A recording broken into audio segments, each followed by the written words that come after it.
할렐루야. 네, 1년 만에 같이 하늘 향해서 말씀을 나누는 것 같네요. 제가 이제 일본 선교사 나간 지 30년째가 됩니다. 딱 30년째가 되고,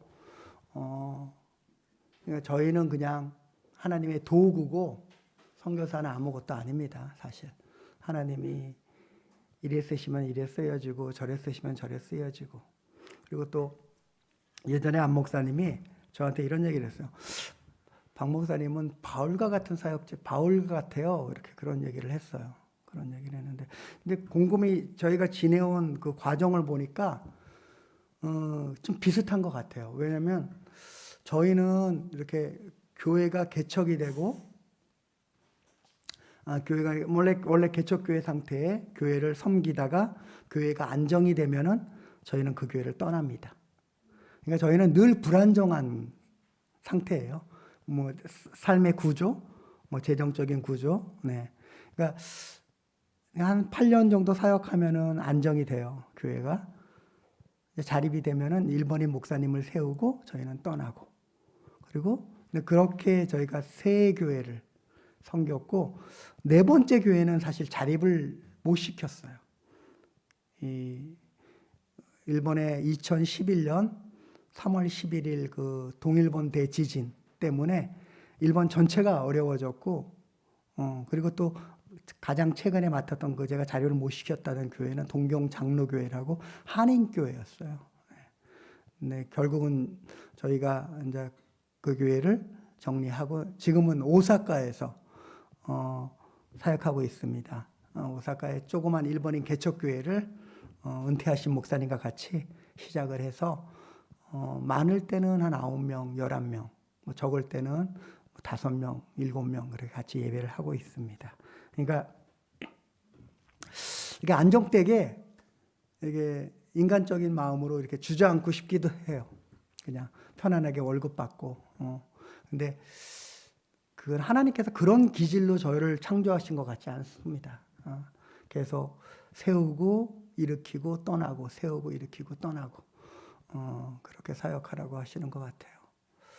제가 예전에 이 안에 있는 공동체 사람들은 몇 번 제 설교를 자주 들은 사람들이 있겠지만도 한 20년 전에 제가 자주 하던 이야기가 있어요. 20년 전에 제가 이렇게 설교를 나누면서 자주 했던 얘기 중에 하나는 내가 참 좋은 사람을 많이 만났으면 좋겠다. 이런 얘기를 많이 했었어요. 좋은 사람을 많이 만났으면 좋겠다. 근데 그러다가 이렇게 신앙적으로 조금 성숙해지고 또 사역자로 헌신하게 되면서 그런 소망이 내가 좋은 사람이 되고 싶다라는 소망으로 바뀌었어요. 그게 제가 20년 전, 15년 전에 많이 하던 얘기입니다. 많이 나누던 얘기입니다. 근데 이제 선교사역 30년 차가 되니까 그게 아니더라고요. 좋은 사람이 아니라 영적인 감동을 줄 수 있는 사람. 그리고 감동을 받는 사람. 감동을 받는 사람.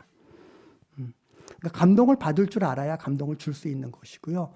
영적인 감동은 하나님께로부터 오는 거기 때문에 우리가 성령을 올바로 바라보지 못하면은 그 감동을 우리가 맛볼 수 없습니다. 같은 영화를 보다가도 어떤 사람은 막 그 감정적인 그런 감동 속에서 막 눈물을 흘리고 막 그러는데 어떤 사람은 그냥 빤히 바라보고만 있잖아요. 각자 기질이 이게 다르고 또 바라보는 각도가 다르고 생각하는 또 생각이 또 다르기 때문이라고 생각합니다. 근데 오늘 이 본문에서 그런 힌트를 좀 얻을 수 있을 것 같아요. 영적인 감동이 무엇인가? 그 중국의 고사성어 중에 일신, 일신, 우일신이라는 말이 있습니다. 일신, 일신, 우일신. 제가 직역을 해볼게요. 날마다 새롭고 또 날마다 새롭다라는 뜻이에요. 중국의 서경이라는 그 책의 상서편에 나오는 말인데 중국 은나라의 왕 중에 탕이라는 왕이 있었다고 합니다. 그 탕이라는 왕이 한 말인데요. 그 탕이라는 왕은 아침마다 그 세숫대야에 물을 이렇게 떠놓고 거기다가 일신, 우일신이라고 매일 썼다고 해요. 매일. 자기를 이렇게 경계하기 위한 한 가지 방법이었죠. 예. 근데 문제는 우리가 그렇게 매일 세숫대야 물에다가 일신, 우일신이라고 쓴다고 변화가 됩니까? 날마다 새롭고 날마다 새로운 삶을 우리가 살 수 있느냐 하는 겁니다. 벌써 2022년도요. 3월이 이제 훌쩍 지나가요. 다음 주면 4월입니다. 뭐 새해 초가 되면은 늘 사람들이 작심하죠. 근데 그 작심이 3일밖에 못 가는 경우가 많잖아요. 근데 여러분 3개월이 지났는데 여러분이 작심한 그 마음은 어떻게 지금 진행되고 있는지. 근데 성경은 사람이 새로워지는 것을 어떻게 말하고 있는지 한번 보겠습니다. 우리가 예수를 믿는 일과 새로워지는 일은 어떤 관계가 있는지. 오늘 20절에 한번 읽어주실래요? 우리 다 같이 시작. 아멘. 이 새 번역이 그 쉬운 성경도 똑같이 번역되어 있어요. 쉬운 성경에는 그러나 여러분은 그리스도에 관해 그렇게 배우지 않았습니다. 예. 예수를 믿는다는 것은 그 사람의 삶의 변화가 일어난다는 것을 뜻하는 거예요. 그런데 예수를 믿는다고 하면서도 아무런 변화가 일어나지 않습니다. 그래서 어떤 사람은 극단적으로 이런 말도 하죠. 굳이 예수님 믿을 필요 있나? 교회 다닐 필요 있나? 교회 속에 들어가 보니까 세상하고 이 사람들이 차이가 없어. 가치관, 세계관, 너무 차이가 없는 거야. 뭐 계속 아파트 20평 사면 30평 사고 싶고 30평 사면 40평 사고 싶고 점점 올라가요. 욕심이. 그리고 뭐 저는 집은 사는 공간이지 돈 주고 사는 공간이 아니에요. 그냥 사는 공간이 우리 살아가는 공간. 근데 자꾸 이걸 갖다가 재산, 재테크 그쪽으로 생각하니까 없는 사람들은 계속 없을 수밖에 없고 있는 사람들은 계속 있을 수밖에 없어요. 그건 교회 안에서도 마찬가지더라고요. 그런 가치관, 세계관이 맴돌고 있어요. 근데 그런 걸 이렇게 지적하고 그런 또 목회자들한테는 또 성도들이 떠나고 자기가 듣기 좋은 소리만 듣기를 원하고. 그 에베소라는 지역은 지금 그 터키의 남서쪽에 주중의 연안에 있는 아주 큰 도시예요. 큰 도시. 그 지금 이름은 셀주크라고 해요. 셀주크. 에베소. 근데 에베소라는 뜻이 여러분 아시는 거죠? 욕망이란 뜻이에요. 욕망. 옛날에는 항구를 중심으로 도시가 발달했잖아요. 그러면서 온갖 태폐 문화, 또 세속적인 문화가 굉장히 성행을 했어요. 그러니까 그쪽에는 우상도 많았고요. 제가 아는 저랑 동역하고 계시는 후지다 목사님이라는 분이 계시는데 그분이 사역하던 교회는 미사키라는 지역입니다. 오사카의 제일 끄트머리에 있는 아주 조그만 동네인데 그 미사키라는 곳은 우리나라 말로 장상꽃, 뭐 월매꽃 하면서 이렇게 그 바닷가 끝에 이렇게 걸린 곳. 그게 미사키예요. 미사키. 그러니까 거기도 어업으로 생활하시는 분들이 있고 그냥 일반적인 직장 생활하는 분들 계시는데 어업으로 생활하시는 분이 있다 보니까 오랫동안 우상이 뿌리가 깊었어요.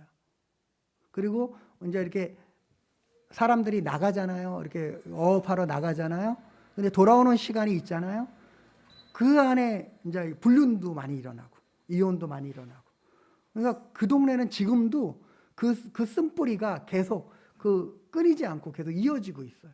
그러니까 너무 이렇게 헤어지는 걸 쉽게 생각하고, 그리고 만나는 것도 너무 쉽고, 너무 안타깝더라고. 그래서 거기는 뭐 이혼을 몇 번 한 분들도 많이 지금도 계세요. 그리고 그쪽 가운데 이제 교회가 있는데 그 교회가 28년간 그 목사님이 목회하면서 그 영적 싸움이 너무 치열했대요. 도저히 고칠 수 없는. 정말 일방적인 하나님의 은혜가 아니면 치유될 수 없는 상황이었다고 하시더라고요. 그나마 28년간 그분이 그걸 견디고 교회를 지키고 다른 분에게 이제 후임에게 유임하고 이제 사역을 내려놓으셨는데, 근데 에베소도 그런 지역이에요. 여러분 잘 아시는 그 아데미 신전 있잖아요. 그 뭐죠? 풍요의 여신인가? 아데미가 그럴 거예요. 풍요의 여신을 신으로 모셨던. 그리고 에베소 지역에 바울이 특이하게도 2년간 머물렀어요. 2년간. 보통 몇 개월씩 뭐 며칠씩 바울은 돌아다녔거든요. 그 선교 여행을. 그런데 그 정도 마음을 쏟았고 또 치유를 위해서 힘을 쏟았어요. 그러면서 자기의 수제자 디모데를 후임으로 또 남겨두기도 하고. 바울은요, 이 에베소 교회 교인들의 삶이 쉽게 변하지 않는 현실에 굉장히 안타까워했습니다. 그러면서 21절에 한번 같이 읽어볼까요? 21절 시작. 여러분이 예수 안에 있는 진리대로 그분의 가르쳐 듣고 또 그분 안에서 가르침을 받았으면. 아멘. 쉬운 성경으로 제가 읽어드릴게요. 나는 여러분이 진정 그분의 말씀을 들었고 또 진리 되신 그분 안에 살고 있다고 확신합니다. 그런데 왜 여러분들의 삶이 변화되지 않습니까? 근데요, 오늘을 살아가는 우리에게도 이 같은 문제를 안고 있어요. 우리의 삶이 변화되지 않는다는 것입니다. 변화의 삶에 대한 문제를 말씀드리기 전에 좀 확인하고 싶은 건데, 여러분 변화되고 싶습니까? 저도 끊임없이 변화되고 싶어요. 끊임없이.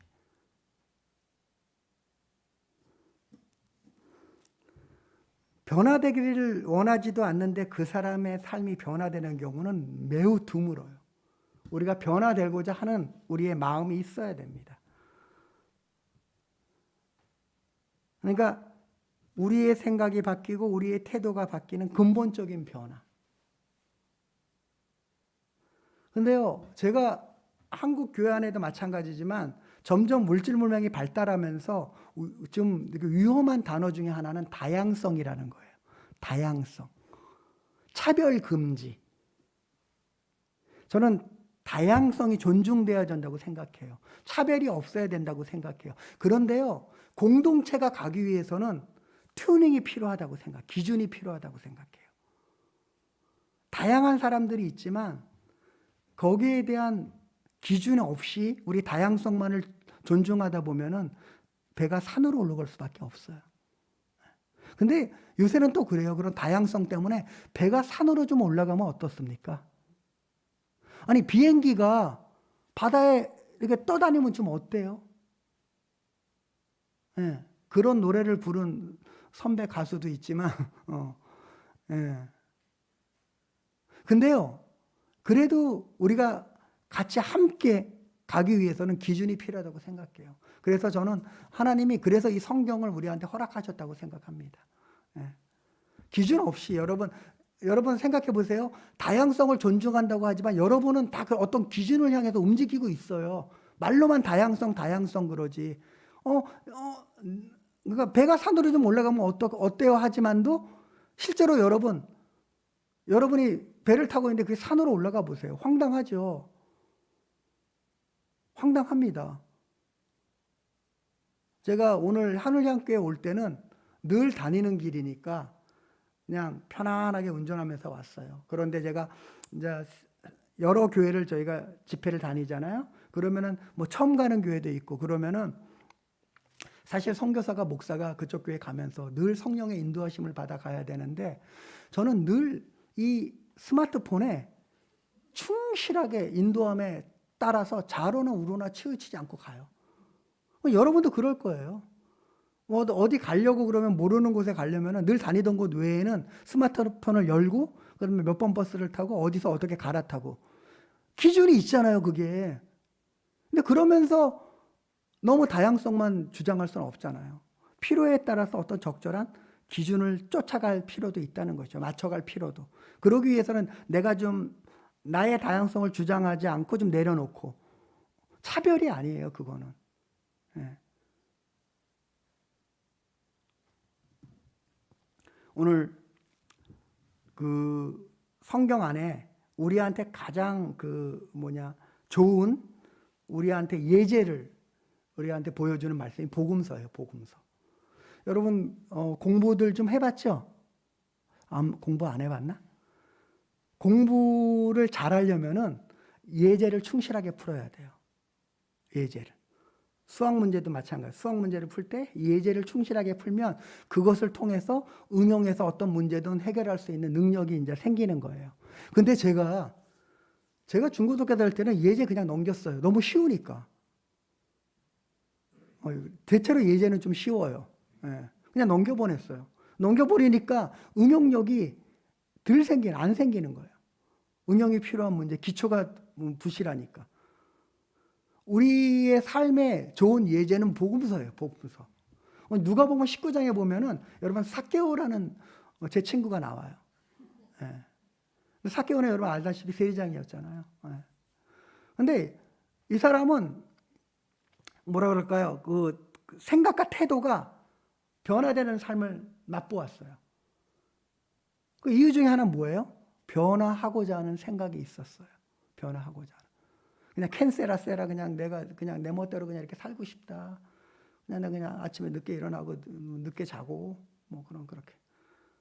그게 아니라 거기서 조금 탈피해서 어떤 변화를 추구하고 싶은 마음이 삭개오한테는 있었어요. 삭개오는 세리장이었으니까 돈도 많았을 테고 손가락질은 받았겠지만 그냥 내가 잘 먹고 잘 살고 있는데 그게 무슨 상관이에요. 그렇죠? 요새 그런 분들 많아요. 보니까. 자기가 법이에요. 자기가 법. 근데 삭개오는요. 변하고자 마음이 있었고요. 마음만 갖고 있지 않았어요. 액션을 취했어요. 군중들 사이를 뚫고 예수님을 만나려고 달려갔어요. 예수님을 만나면 뭔가 핵심적인 일이 일어날 것이라는 그런 마음이 있었어요. 그 믿음이.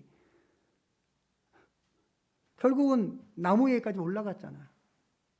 그러니까 생각과 행함이 있으니까 변화가 일어나기 시작하는 거예요. 예수님 만났어요. 네. 여러분, 우리가 변화를 원해야 돼요. 그리고 변화의 그 원리에 대해서 우리가 이해를 해야 돼요. 성경적으로 그 하나님의 가르침을 우리가 잘 이해하고 적용을 해야 돼요. 성경 말씀에 보면 그 변화되기 전에 우리의 자아를 여기 표현해서 하면 옛사람이라고 표현해요. 옛사람. 옛사람. 옛사람은 한없는 욕망으로 점점 더 눈이 어두워져서 더 악해지고 더 더러워지는 것을 좋아한다고 성경은 표현하고 있어요. 우리가 변화되지 않는 중요한 이유는 우리 속에 남아있는 옛사람을 어떻게 할지를 몰라요. 저도 마찬가지예요. 제 안에 옛사람이 지금 있어요. 완전히 뿌리 뽑히지 않았어요. 네. 23절 한번 읽어볼까요? 23절 다 같이 시작. 아멘. 그러니까 이렇게 이게 마음의 영을 새롭게 하라는 것은 그 성령이 우리의 생각과 태도를 새롭게 하도록 허락하라는 거. 우리 성경 말씀에 보니까 계시록에 보니까 그 문을 두드린다고 하셨잖아요. 네. 주인이신데 여러분 주인이 자기 집 들어가면서 문 두드리는 거 봤어요? 근데 그 주님은 당신이 주인이신데도 우리의 주인이신데도 우리를 존중하는 거예요. 두드리시는 거예요. 그리고 우리가 허락해야 당신은 들어오시겠다는 거예요. 여러분 성령님께서 우리의 생각과 태도를 새롭게 하도록 우리가 허락을 해야 돼요. 우리가. 그건 원함으로부터 시작해요. 여러분 그러니까 그렇게 허락하게 된다는 것은 뭐냐면은 성령님께서 우리 속에 우리의 생각과 태도를 바꾸도록 하려면 성령이 기뻐하는 일에 관심을 갖게 되는 거예요. 네. 기뻐하는 일, 좋아하는 일. 알아서 그 일을 하는 거예요, 우리가. 누가 시켜서가 아니고. 그렇잖아요. 우리 서로 좋은 사람이 있으면은 그 좋은 사람을 위해서는 그 사람이 기뻐하는 일을 저는 하고 싶어요. 네. 하고 싶어요. 제 아내에게뿐만 아니라 제 딸에게뿐만 아니라 저희 아버지, 여러분들에게도 마찬가지예요. 예. 여러분들이 기뻐하는 일을. 나는 이삭이가 그 갈비 붙은 고기를 뜯고 싶다 그래서 오늘 점심을 그거 먹기로 했어요. 갈비 묻은 고기. 그 주일날 제가 지난 주일날 집회를 끝내고 오전 집회니까 이제 넘어왔어요. 일쪽으로. 넘어왔는데 아주 뼈가 깨끗하게 발라져 있어요. 예, 닭이. 치킨을 시켜 먹었는데. 그러니까 보니까 이삭이가 그걸 좋아한다는 거예요. 그러니까 이삭이가 좋아하는 일을 하고 싶어서 오늘은 돼지갈비로 했으면 좋겠다. 그 갈비살 붓는 거. 아니, 그 아주 사소한 거잖아요. 성령님도 마찬가지예요. 왜냐면 우리는 하나님 형상대로 만들어졌기 때문에 그 기질이 우리 안에 부어져 있다는 거예요. 사소한 일. 우리 하다못해 인간적인 관계에서도 그들이 기뻐하는 일 하고 싶은데 성령님과의 나와의 관계, 하나님과 나와의 관계에서 어떻습니까?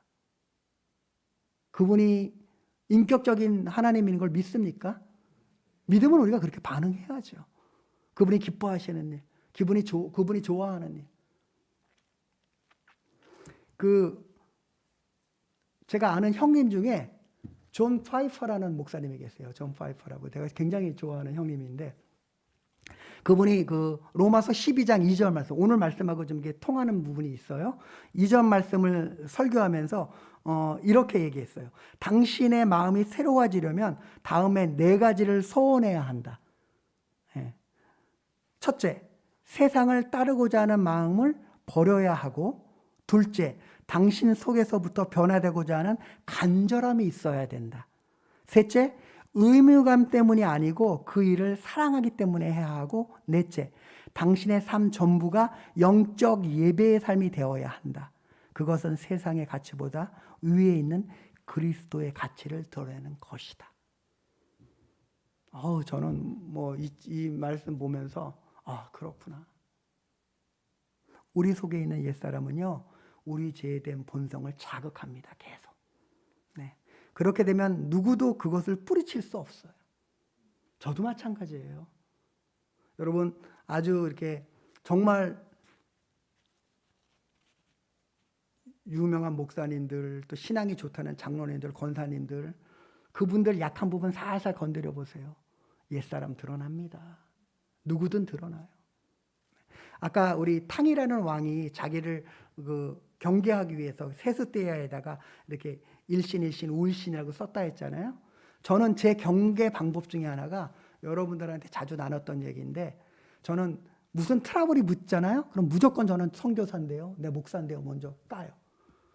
그러면 제가 제 옛사람이 좀 드러나지 않도록 경계를 할 수 있는 거예요. 요새는 목사라 그래도 목사가 뭐야 막 하는 분도 계시지만 대체로 많은 분들이 태도가 바뀌어요. 근데 저도 제가 목사라 해놓고 제 성질껏, 아무리 제가 옳다 그래도 제 성질껏 할 수 없잖아요. 저는 저하고 교제 나누는 분들이나 제 주위에 있는 분들이 참 피곤하다고 생각해요. 왜냐하면 제가 너무 옳고 그름을 따지거든. 근데 성경은 옳고 그름이 아니라 사랑이라고 말씀하시거든요. 제가 일신, 우신 하는 것 중에 하나가 옳고 그름이 아니라 사랑이다, 사랑이다, 사랑이다 계속.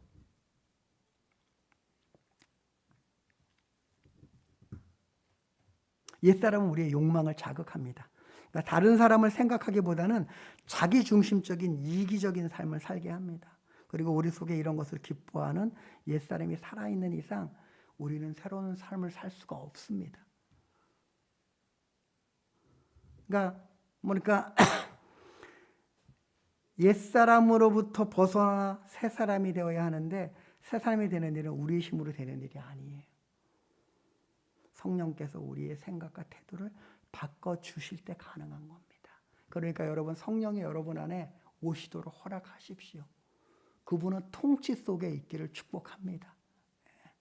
여러분, 우리 제가 자주 이야기 듣는 것 중에, 저는 예전에 어렸을 때 어머니들이 이렇게 김장 이렇게 하실 때 소금에 이렇게 절이잖아요.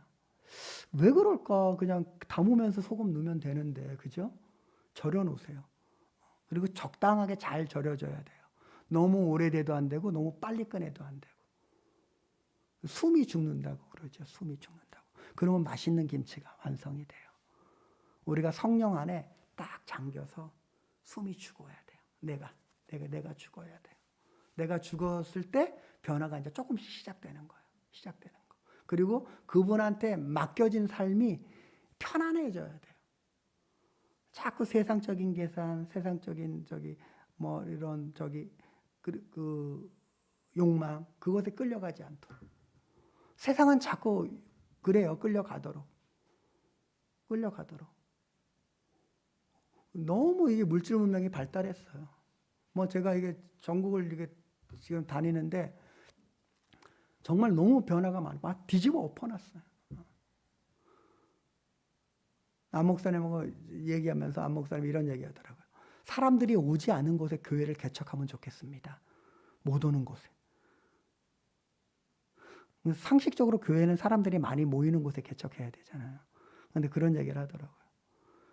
못 오는 곳을 찾아올 열심이면은 목회 편안하겠죠. 몇 명이 올지 모르지만. 네. 저도 같은 마음이에요. 한 명이 오더라도 올바른 참된 예배자를 세우고 싶어요. 제가 하는 일은 아니에요. 저는 도구지 성령님께서 하실 일이지만. 여러분, 성령께서 우리의 생각과 태도를 새롭게 하도록 허락하고 또 새로운 본성을 입으시기를 축복합니다. 네.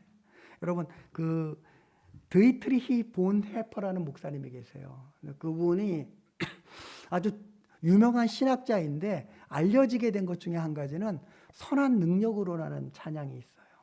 그 가사를 쓰신 분이세요. 네. 그분은 그 독일의 고백교회의 목사였는데 그 히틀러 정권 속에서 독일의 그 교회들이 전부 굴복을 했어요. 히틀러의 만행을 인정을 했어요. 근데 고백교회 목사님들, 그 교단이에요. 고백교회 목사님들은 거부했습니다. 결국은 그 보네포가 죽음에 이르게 되는데 그때 그 미국의 많은 목사님들이 이 귀한, 그러니까 이분이 21살 때 쓴 그 논문이 뭐 그 칼바르트라는 그 정말 그것도 저명한 신학자 이분한테 찬사를 받습니다. 지금도 그 책은 신학을 공부하는 분들한테 읽혀지고 있어요. 제목이 뭐냐면 성도의 교제라는 책이에요. 성도의 교제라는 책. 그러니까 이분이 21살에 그런 책을 썼어요. 저는 아직 뭐 60에 가까워져도 이해를 못하는데 다. 그러니까 얼마나 뛰어난 분이에요. 미국서 이분을 빼돌립니다. 미국으로. 빼돌려요. 미국 신학교 교수로. 근데 이분은 거부하고 다시 독일로 옵니다. 그러면서 감옥에 들어갑니다. 감옥에서 들어간 가서 자기 연인에게 썼던 편지가 선한 능력으로라는 거예요. 그러니까 그 보네퍼는 감옥에 있으면서도 하나님의 선한 능력이 자기를 감싸고 있다는 것을 의심하지 않았다는 거예요. 그는 감옥에 갇혀 있으면서도 감옥 밖에 있는 사람들과 함께 있다는 믿음을 버리지 않았다는 거예요. 그는 감옥에 갇혀 있으면서도 여전히 하나님께서 믿음을 가진 사람들의 삶 속에 행하실 일을 기대하고 있다고 했어요. 그러면서 다시 사랑하는 사람들과 함께 새해를 시작하고 싶다는 생에 대한 기대를 감추지 않았습니다. 저는 이런 사람이 바로 성령의 능력으로 말미암아 생각과 마음이 완전히 바뀐 사람이라고 생각합니다. 여러분, 감옥에서예요. 다들 동료 목회자들이 죽어가는 그걸 목격하면서 그 속에서 그런 고백을 해요. 눈앞에서 매일매일 사람들이 죽어가는데 끌려가서 자기가 언제 죽을지 모르는데 거기서 어찌 감히 이런 고백을 할 수 있겠습니까? 코로나로 오랫동안 진짜 감옥에 갇힌 것 같은 시간을 보내고 있습니다. 조금씩 풀리고 있다고 하지만도 아직도 엄청난 수의 감염자들이 늘어나고 있고 저도 감염을 경험했습니다.